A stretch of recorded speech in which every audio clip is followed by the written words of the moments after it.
नमस्ते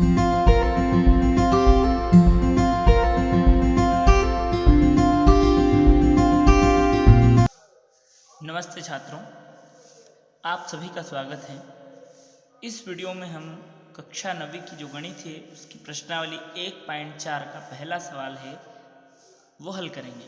प्रश्न क्या है देखिए, उत्तरोत्तर आवर्धन करके संख्या रेखा पर 3.765 को देखिए। यानी हमें संख्या रेखा पर 3.765 यह जो संख्या दी गई है इसे प्रदर्शित करना है या बताना है संख्या रेखा पर। तो देखिए 3 के बाद दशमलव आ रहा है 765, तो हमें पता है, देखिए हम जानते हैं कि संख्या रेखा पर हमें पता है या हम जानते हैं कि दी गई संख्या जो है 3 और 4 के बीच है ना। ये हमें पता है अच्छे से कि यह 3 और 4 के बीच है।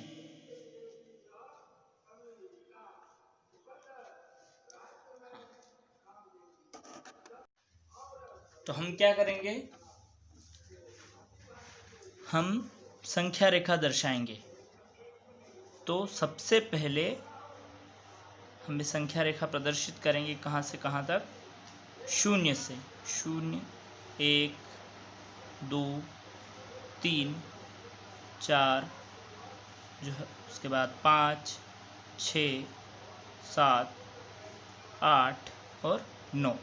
तो देखिए हमें यह जो संख्या है 3.765, हमें पता है कि यह संख्या 3 और 4 के बीच में कहीं है, इन दोनों के बीच में। तो ये हो गया हमारा पहला चरण। नंबर दूसरा पॉइंट क्या होगा, हम 3 और 4 को 10 भागों में विभाजित करेंगे। 3 और 4 को 10 भागों में विभाजित करेंगे। अब देखिए 3 और 4 को यहाँ लिख लीजिए संख्या रेखा।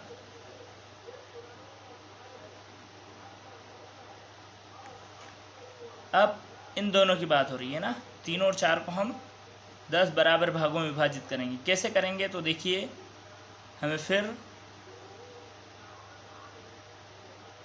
3 और 4 को बदलना है। तो 3.1 इस प्रकार, 3.2 3.3 3.4 3.5 3.6 3.7 3.8 3.9 और ये 4।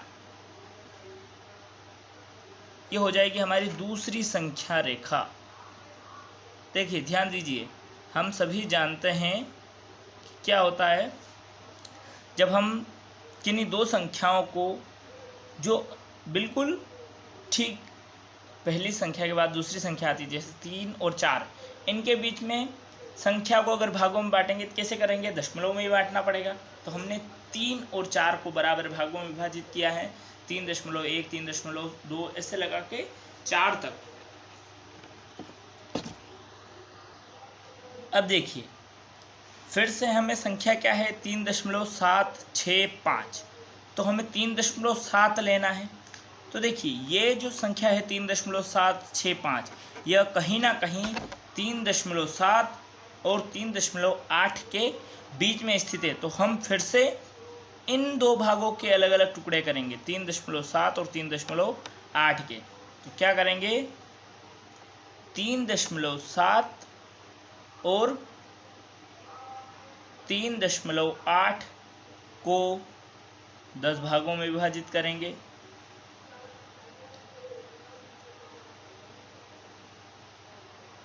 दस भागों में विभाजित करेंगे। करते हैं, आइए हम फिर से एक संख्या रेखा ले लेते हैं।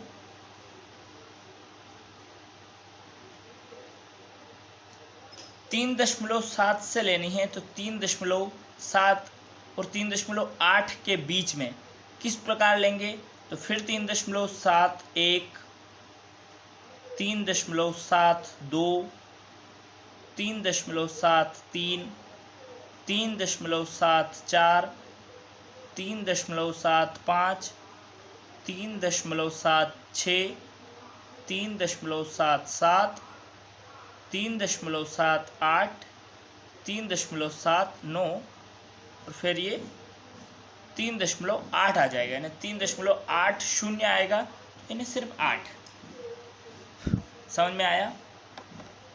अब देखिए फिर हम संख्या को देखते हैं, संख्या क्या है, अभी तक हमें प्राप्त नहीं हुई 3.765। अब फिर से हमें क्या करना पड़ेगा, 7,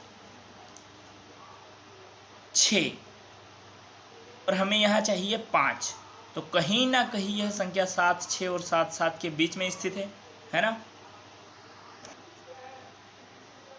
चौथा पॉइंट लिखेंगे हम, देखिए दी गई संख्या जो है कहाँ स्थित है,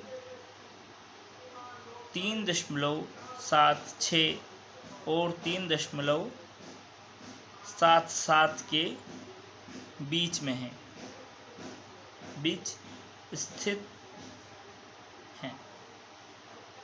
तो हमें क्या करना है, फिर से हम पॉइंट 5वां जो है 3.76 और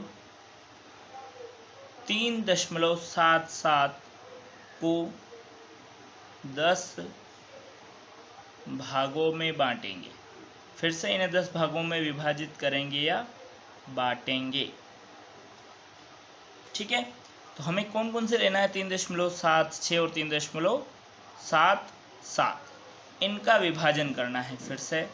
तो देखिए आइए अब हम 3.76 और 77 को 10 भागों में बांटते हैं। कैसे बांटेंगे, 3.761, फिर 1 से चालू होगा, 3.762, 3.763, 3.764, 3.765, 3.766, 3.767, 3.768, 3.769 और 3 क्या आ जाएगा, 77। मैंने जगह न होने के कारण पास पास लिखा है, आप इसको थोड़ा दूर दूर लिखें और साफ सुथरा लिखें। अब देखिए क्या हमें संख्या मिल गई, हमारी संख्या क्या थी, 3.765। तो देखिए कहीं ये रहा 3.765। तो अंत में हमें इस प्रकार संख्या रेखा पर बांटने से हमें यह संख्या प्राप्त हो चुकी है। लिख दीजिए, छठा चरण हो जाएगा 3.76 और 3.77 के 10 भागों में, ये को कर लेना, 3.7 और 3.77 को 10 भागों में विभाजित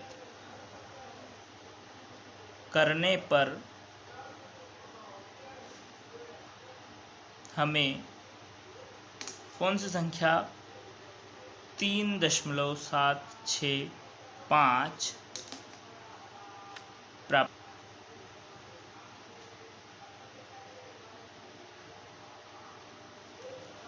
समझ में आया।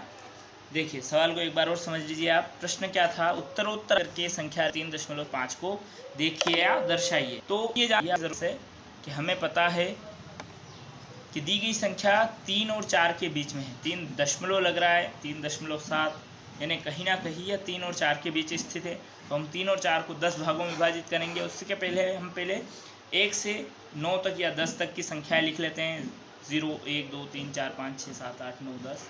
उसके बाद 3 और 4 को 10 भागों में विभाजित करेंगे। कैसे बांटेंगे, 3.1, 3.2, क्योंकि अन्य कुछ नहीं ले सकते हैं, दशमलव में ही हमें भाग बांटने पड़ेंगे 10।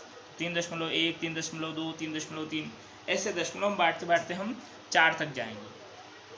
फिर देखिए अब फिर से हमें संख्या 3.5 जो है वो 3.7 और 3.8 के बीच में कहीं मिलेगी, तो हम इसे भी 10 भागों में बांटेंगे। तो कैसे? फिर दशमलव में 3.7 और 3.8 को उठाया, अब 7 दशमलव पहले से है, कैसे बांटेंगे?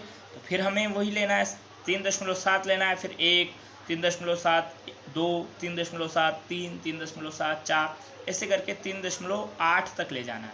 लेकिन फिर भी हमें हमारी जो संख्या है प्राप्त नहीं हुई है। तो देखिए अब हमें क्या, ये 3.76 और 3.77 मिल गए हैं, है ना। तो हमें पता है कि दी गई संख्या जो 3.7 और 3.76 और 3.77 के बीच स्थित है। तो हम फिर इन 3.76 और 3.7 को 10 भागों में बांटेंगे। तो कैसे बांटेंगे? फिर वही आवर्धन करेंगे और इनको 10 भागों में बांटेंगे। 3.761, 3.762, 3.763, ऐसे करते करते 3.77 तक ले जाएंगे। बस हमें संख्या प्राप्त हो गई है। यदि वह और संख्याएं पूछता है तो आप फिर इन संख्याओं को और भागों में बांट सकते हैं, लेकिन हमें हमारी संख्या प्राप्त हो चुकी है। तो हम लिख देंगे कि 3.76 और 3.77 को 10 भागों में विभाजित करने पर हमें 3.765 जो है वह प्राप्त हो गई है।